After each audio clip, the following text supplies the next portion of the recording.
A Bangladeshi youth was detained by the BSF at the Jaipur border on Tuesday night for illegal entry. Rana Chatterjee, officer in charge of West Agartala police station, confirmed that the individual has been handed over to local police and investigation is currently underway. Rana Chatterjee, officer in charge of the West Agartala police station, confirmed the detention of a Bangladeshi youth by the border security force for illegal infiltration. The individual, a resident of Bangladesh Brahmanbaria district, was apprehended while attempting to cross the international border.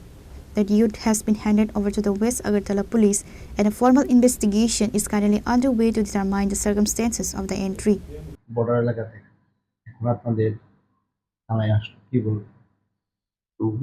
Border security ফোর্সের 42 battalion যে আছে আমাদের এখানে Lankamura post, সেইখানের যারা BSF এর official যারা আছে, আজকে তারা এখানে ইন্টারন্যাশনাল বর্ডারে এখানে দুজন অনুপ্রবেশকারীকে দেখতে পায়।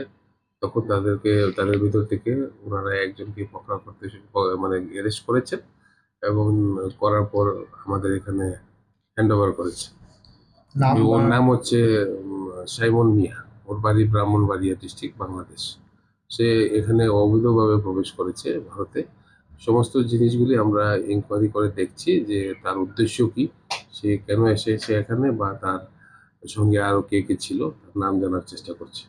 প্রতিনিয়ত এরকম বর্ডারের ফেন্সিং কেটে ভারতে প্রবেশ করছে, পুলিশ এই বিষয়টি কিভাবে দেখছে বা বিএসএফ এর সাথে কি কোনো সমঝোতা বা কাজ করার কি কোনো পরিকল্পনা রয়েছে কি?